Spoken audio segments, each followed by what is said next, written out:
மத்திய மாநில அரசுகளுக்கிடையே ஆளுநர் என்பவர் தபால்காரர்தான் என தமிழ்நாடு முதல்வர் மு.க.ஸ்டாலின் தெரிவித்தார். ஆங்கில நாளிதழ் ஒன்றுக்கு அவர் அளித்த பேட்டியில் பதவிக்காலம் முடிந்த பின்னரும் ஆளுநர் ரவி பதவியில் இருப்பதாக விமர்சித்தார். அதிமுக, பாஜக இடையே மறைமுக கூட்டணி இருப்பதாக தான் கூறியது நிரூபணமாகி இருப்பதாகவும் முதல்வர் ஸ்டாலின் தெரிவித்தார்.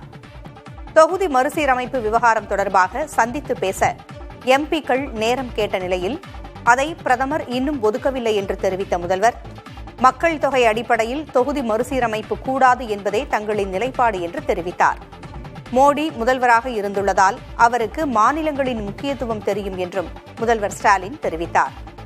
நீதிக்காக தொடர்ந்து போராடும் சூழலுக்கு தமிழ்நாடு தள்ளப்பட்டிருப்பதாகவும் முதல்வர் மு.க.ஸ்டாலின் தெரிவித்தார்.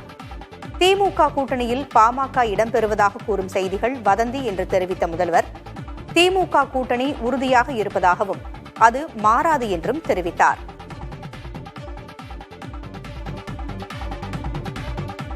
ஆளுநரை தபால்காரர் என்று கொச்சைப்படுத்தி கூறுவது முதல்வருக்கு அழகல்ல என்று பாஜக மாநில தலைவர் நயினார் நாகேந்திரன் தெரிவித்துள்ளார்.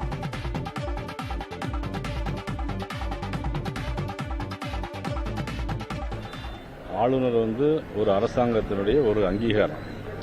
மாநில அரசுகள் தான் அதிகாரம் அதிகம் இருக்கிறது. அதை தபால்காரன் சொல்லி அந்த மாதிரி கொச்சைப்படுத்தி பேசுறது முதலமைச்சருக்கு அழகல்ல. திருச்சியில் கழிவுநீர் கலந்த நீரை குடித்ததால் 3 பேர் இறந்ததாக வரும் செய்திகள் அதிர்ச்சி அளிப்பதாக எதிர்க்கட்சித் தலைவர் எடப்பாடி பழனிசாமி தெரிவித்துள்ளார். இதுகுறித்து தனது எக்ஸ் வலைதளத்தில் பதிவிட்டிருக்கும் இபிஎஸ், திமுக அரசு நடவடிக்கை எடுக்காததன் விளைவே இந்த உயிரிழப்புகள் என்று மக்கள் தெரிவிப்பதாக கூறியுள்ளார். அத்தியாவசியமான குடிநீரை கூட சுகாதாரமாக அளிக்க முடியாத அரசு இருந்து என்ன பயன் என்று கேள்வி எழுப்பிய இபிஎஸ், உறையூரில் ஏற்பட்ட உயிரிழப்புகளுக்கு திமுக அரசை பொறுப்பேற்க வேண்டும் என்றும் தெரிவித்தார். உயிரிழந்த 3 குடும்பங்களுக்கு திமுக உரிய இழப்பீடு வழங்க வேண்டும் என்றும் வலியுறுத்தினார். தமிழுக்கு பல்வேறு வழிகளில் மத்திய அரசு ஆபத்தை ஏற்படுத்த முயற்சித்து வருவதாக துணை முதல்வர் உதயநிதி ஸ்டாலின் குற்றஞ்சாட்டியுள்ளார்.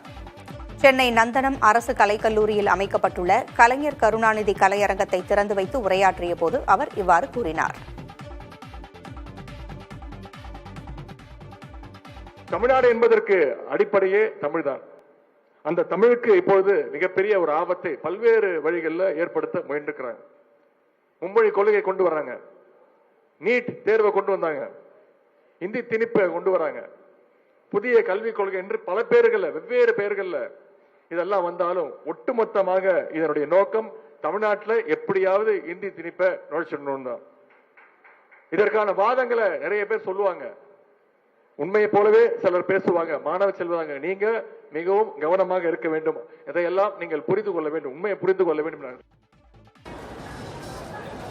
தொடர் விடுமுறை காரணமாக திருச்செந்தூர் முருகன் கோயிலில் ஆயிரக்கணக்கான பக்தர்கள் குவிந்தனர். கோயில் முன்பாக உள்ள கடலில் புனித நீராடிவிட்டு சுமார் 4 மணி நேரம் நீண்ட வரிசையில் காத்திருந்து முருகனை தரிசிக்கின்றனர். இலவச தரிசனம், கட்டண தரிசனம், முதியவர்களுக்கான வரிசை என அனைத்து தரிசன வழியிலும் கூட்டம் அலைமோதியது. இதேபோல ராமேஸ்வரம் கோயிலிலும் பக்தர்கள் குவிந்துள்ளனர். சுமார் 2 மணி நேரம் காத்திருந்து தரிசித்து வருகின்றனர்.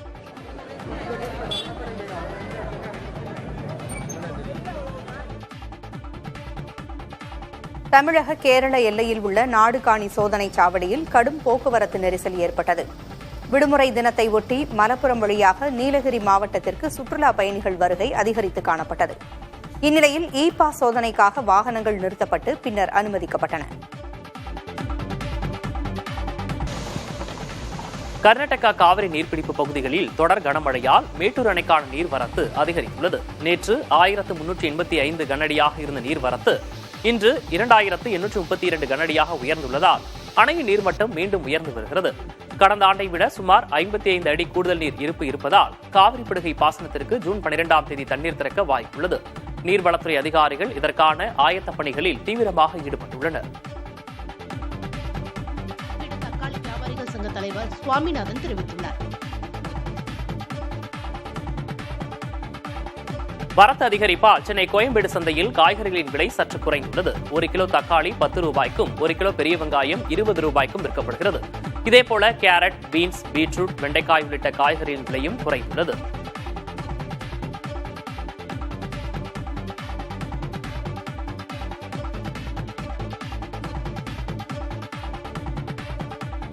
மீன்பிடி தடைகாலம் தொடங்கியுள்ளதால் சென்னையில் மீன்களின் விலை அதிகரித்துள்ளது. வருகிற ஜூன் 14ஆம் தேதி வரை 61 நாட்களுக்கு மீன்பிடி தடைகாலம் அமலில் இருக்கும். இதனால் மீன்களின் வரத்து குறைந்ததால் சென்னை காசிமேட்டில் மீன்களின் விலை அதிகரித்துள்ளது. 1 கிலோ வஞ்சரம் 1000 ரூபாய்க்கும் சங்கரா 400 ரூபாய்க்கும் விற்கப்படுகிறது.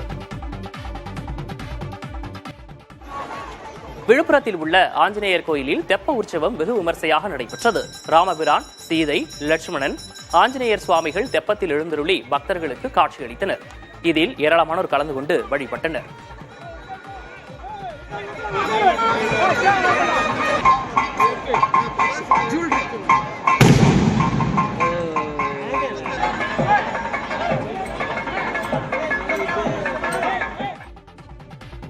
சேலம் மாநகரில் 1500 ஆண்டுகள் பழமையான கோட்டை அழகிரிநாதர் சுவாமி கோயிலின் குடமுழுக்கு விழா கோலாகலமாக நடைபெற்றது. 3 நாள் யாகசாலை பூஜைகளுக்கு பின் கலசங்கள் ஊர்வலமாக எடுத்து வரப்பட்டு கோவிந்தா முழக்கத்துடன் மகா குடமுழுக்கு விழா நடந்தது. முன்கூட்டியே அனுமதி அட்டை பெற்றவர்களுக்கு மட்டுமே உள்ளே செல்ல அனுமதி வழங்கப்பட்டதால் மற்ற பக்தர்கள் அதிர்ச்சியடைந்தனர். காவல்துறையினரிடம் வாக்குவாதத்தில் ஈடுபட்ட பக்தர்கள் திடீரென முண்டியடித்துக் கொண்டு உள்ளே செல்ல முயன்றதால் கூட்ட நெரிசல் ஏற்பட்டது.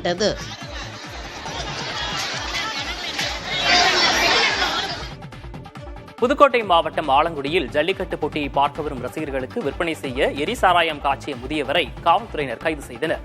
கணேசன் என்பவரது அவரது தோட்டத்திலேயே எரிசாராயம் காய்ச்சி அதனை விற்பனை செய்ய தயார் நிலையில் வைத்திருந்ததை காவல்துறையினர் கண்டறிந்துள்ளனர். இதையடுத்து கணேசனை கைது செய்து விசாரித்து வருகின்றனர்.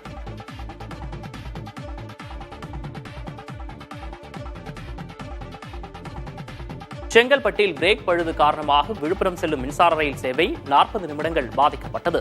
விழுப்புரம் பயணிகள் மின்சார ரயில் வழக்கம் போல் செங்கல்பட்டு மாவட்டம் மதுராந்தகம் ரயில் நிலையத்திற்கு காலை 6:35 மணிக்கு சென்றுள்ளது. அப்போது மீண்டும் ரயில் புறப்பட்ட போது பிரேக் பழுதானது. உடனடியாக ரயில்வே பணியாளர்கள் பழுதை சீரமைத்த பின்னர் ரயில் புறப்பட்டுச் சென்றது.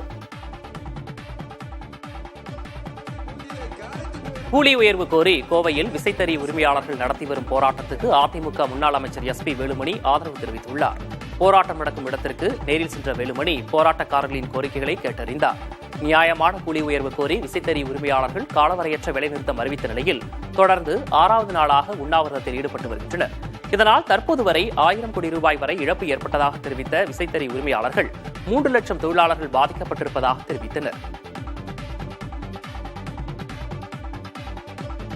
புதுக்கோட்டை மாவட்டம் ஆலங்குடி அருகே அரசடிப்பட்டியில் கோயில் திருவிழாவை முன்னிட்டு ஜல்லிக்கட்டு போட்டி நடைபெற்றது. அமைச்சர் மெய்யநாதன் போட்டியை தொடங்கி வைத்தார். பல்வேறு மாவட்டங்களிலிருந்து வந்த 650 காளைகள் வாடிவாசலிலிருந்து அவிழ்த்துவிடப்பட்டன. 250 மாடுபிடி வீரர்கள் சுழற்சி முறையில் காளைகளை அடக்கினர். வெற்றி பெற்ற வீரர்களுக்கும் காளை உரிமையாளர்களுக்கும் ரொக்கப் பரிசும் வீட்டு உபயோகப் பொருட்களும் வழங்கப்பட்டன. இந்த ஜல்லிக்கட்டு போட்டியை ஏராளமானோர் கண்டு ரசித்தனர்.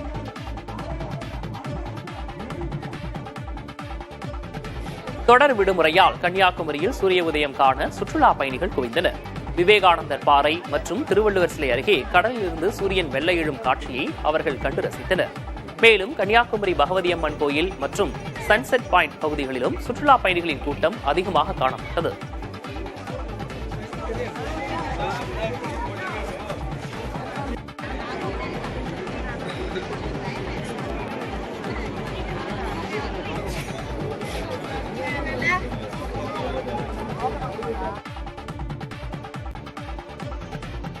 சேலம் மாவட்டம் மேட்டூர் சுற்றுவட்டாரத்தில் கோயில் திருவிழாக்கள் களைகட்டியுள்ள நிலையில் நங்கவள்ளி கால்நடை சந்தையில் ஆடுகள் விற்பனை அமோகமாக நிகழ்ந்தது.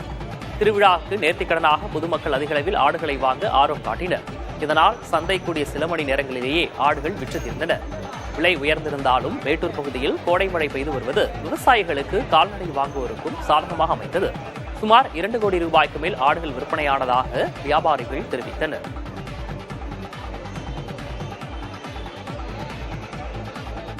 தமிழக கேரள எல்லையில் உள்ள நாடுகாணி சோதனைச் சாவடியில் கடும் போக்குவரத்து நெரிசல் ஏற்பட்டது.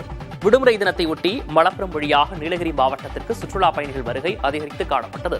இந்நிலையில் பாஸ் சோதனைக்காக வாகனங்கள் நிறுத்தப்பட்டு பின்னர் அனுமதிக்கப்பட்டன.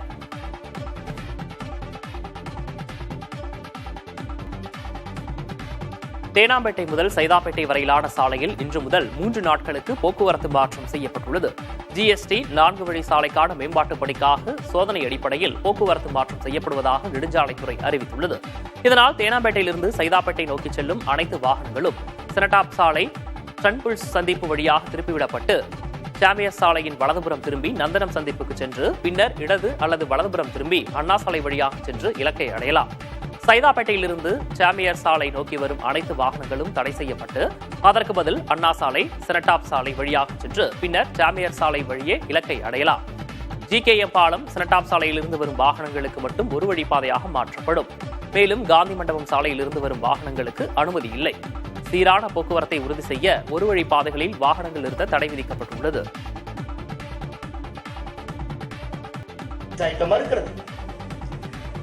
பரந்தூர் விமான நிலைய திட்ட எதிர்ப்பு போராட்டம் இன்று 1000வது நாளை எட்டியுள்ளது. காஞ்சிபுரம் மாவட்டம் பரந்தூர், ஏகனாபுரம், தண்டலம், நெல்வாய் உட்பட 13 கிராமங்களில் சுமார் 5750 ஏக்கர் பரப்பில் புதிய பசுமை வெள்ளை விமான நிலையம் அமைக்கப்பட உள்ளது.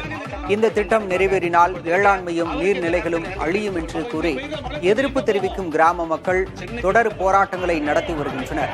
இந்த போராட்டம் இன்று 1000வது நாளை எட்டியுள்ளது. எச்சரிக்கை செய்கின்றோம்.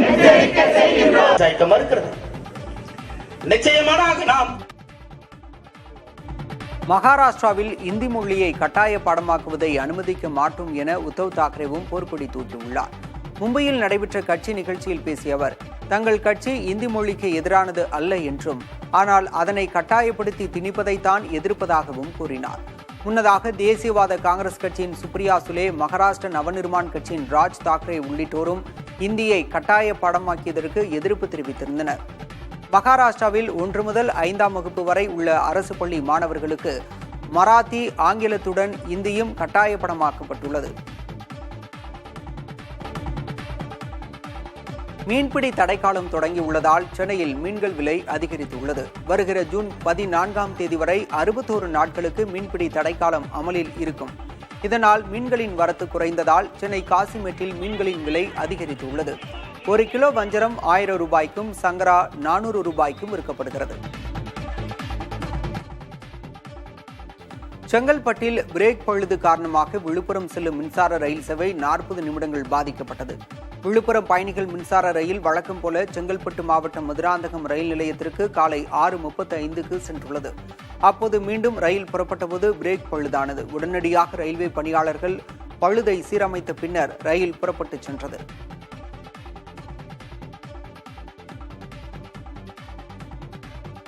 திருச்சி மாவட்டம் மணப்பாறை அருகே 30 ஆண்டுகளுக்கு பிறகு ஒன்று கூடிய முன்னாள் மாணவர்கள் தங்கள் ஆசிரியருக்கு பாத பூஜை செய்தனர். நடுப்பட்டியில் உள்ள அரசு மேல்நிலைப் பள்ளியில் கடந்த 1994-95ஆம் ஆண்டு படித்த முன்னாள் மாணவர்கள் பள்ளி சீருடையில் வந்திருந்தனர். தங்கள் பாடம் கற்பித்த ஆசிரியருக்கு பாத பூஜை செய்து ஆசி பெற்று ஆசிரியர் மீதான அன்பையும் மரியாதையையும் வெளிப்படுத்தினர்.